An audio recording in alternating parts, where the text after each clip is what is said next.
Hi, 90 Minutes to Change the World team members. It's been a thrill. I'm very despondent, dejected, and downright depressed that tomorrow is the last session.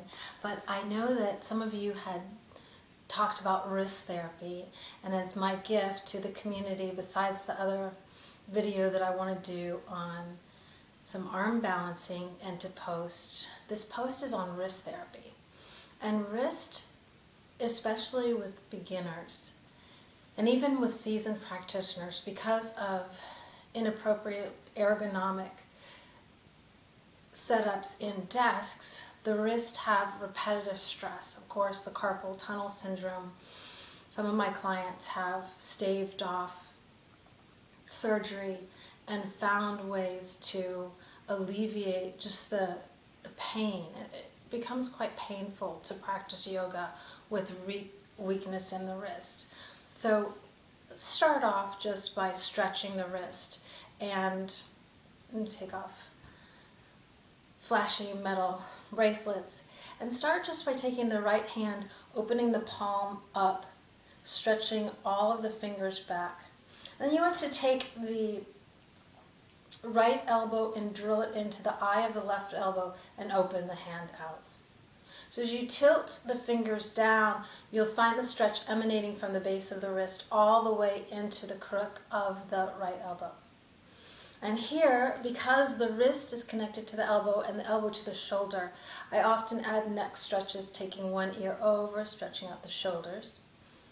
And then switch to the second side, curling the left fingers to point down. Thumb is always down and to the side.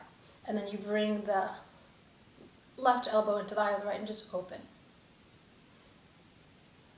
Let that marinate for a few seconds, and then interlacing the fingers up to the webbing, making figure eights, clockwise and counterclockwise, rolling out the wrist. You can actually shake after that. And the wrist action that most yoga poses requires is complete palm being flush onto the floor. So even just getting the students to work on spreading the fingers from the center of the palm out. Now, I have students take the fingers and look through the base of the hands to find a dome shape.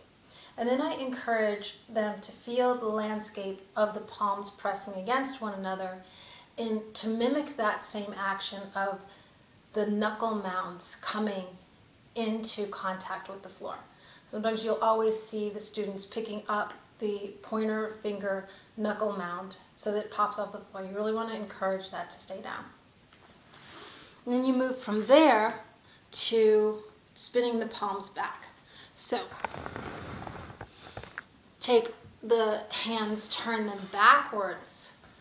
And this can be done in cat-cow.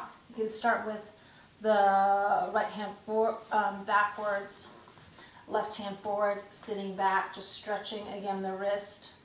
To make the stretch more intense, bend the elbow back, and it will begin to echo more into the base of the palm. This is simulating the pose that you just did with the fingers and the hand. This time the floor would be taking the place of the second hand. That can be done two hands back, fingers backward, pressing the butt towards the heels. You can work it there. You can also come into plank pose. My students really hate this. Plank pose here, hands backwards, even downward facing dog. It's a it's strong medicine. And for a lot of students, it's going to simply be too much. But tell them that they are in control, that they can make the stretch as intense or as easy as they would like. Another wrist exercise deals with really pressing into the carpets. You take the right forearm down, place it onto the sticky mat. And I want to give you guys enough space to see what I'm doing. Forearm down. Stride onto the right wrist with the left knee. So use the left fingers as an outrigger and then stand onto the knee. Stand the knee onto the wrist and press down. And then open and close the palm and march the knee cap up until you reach the crick of the elbow. And then march it back down. Really tell your students to give themselves a lot of weight. And they'll be shocked because it actually feels quite good to massage the wrist out in that way. That's very nice after handstand practice. It's also just very nice if they have a desk job. The other one is even deeper. So left forearm down, and I'll show you from the side. Arm is out as an outrigger, stride one knee onto the wrist and the other. You can use both and then pick up the feet and then open and close. And that really, really teaches the forearm to relax because it's the weight of the practitioner onto the forearm. Some of the more advanced back bending, because this is a deep back bend for your wrist, deep forward bend, the reverse, would be taking the knuckles down and bending the elbows back. So you're taking it into what can only be described as a praying mantis type of position. That same action can be explored for your more advanced practitioners in the forearm balance.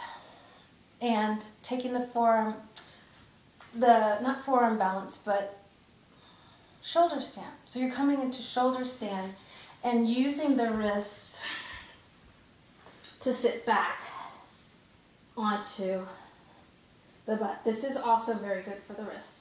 Now for those who are more advanced, you can take yourself into supported bridge using the wrist.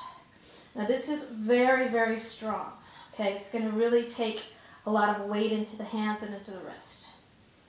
And coming out, you can lift back and then slowly come up. So again, you're turning your palms back. That same action can be done sitting the hands backwards. You can try it even the other way. And that's also very deep. So you lie back, the hands come back this way, and you sit your butt back onto the wrist. But again, this is much more for advanced practitioners who can hold the shoulder stand or half shoulder stand. They can hold that pose and not be distracted so that they can focus on the wrist. The other question you always have to ask your students is, how are you sleeping? A lot of people who have carpal tunnel or issues with the wrist tend to curl the wrist in and sleep in a snuggled in position. They curl the arms. And in those cases, orthopedic surgeons will often recommend sleeping in a brace if the person really is experiencing jamming in the wrist or chronic pain. The other type of stretches have to do with turning the wrist on a different axis. So we've taken it back and forth 360. You take the palms, spin the thumbs down, face, and then twist, and then turn it inside out. That's another one that you can just do at the desk, right? Opposite hand on top. And then you want to finish that up with circling out. The other thing that I learned is people can roll up the mat. Okay, so it's working again on the same type of backward action, but you can roll the mat up and have the wrist either supported on a roll in the downward facing dog. That gives the wrist a lift and takes pressure off of the wrist that way, or you can use a wedge, or you can have that same action and stack the hands up the slope, heel of the hands down. So you can get a second mat if the person has a lot of pressure. Tell them to spread the hands mightily, right, so that there's no cramping along the fingers. And then this is also a wonderful stretch. Reach back, hips high. So you're skittering into a stop as though you were coming onto a blade of a skate, in the same way that you see skaters or skiers slide and all of the snow spray comes out. So imagine them screeching to a halt and working the heel of the hand specifically into the floor. I'm always encouraged by the way people carry tension and release it systematically, so that if you encourage them to relax shoulder, it travels down the arm. So even these type of exercises can emanate relaxation from the shoulder into the elbow. So you can work it this way and like that. And that stretch can also be done onto the floor. So you stretch out onto the belly, and then you roll yourself over, arm up, and latch behind. Those are also good shoulder openers. And I do believe that because the arms are interconnected, that the wrists need that type of association with the elbow and like that. The wall exercises are also good.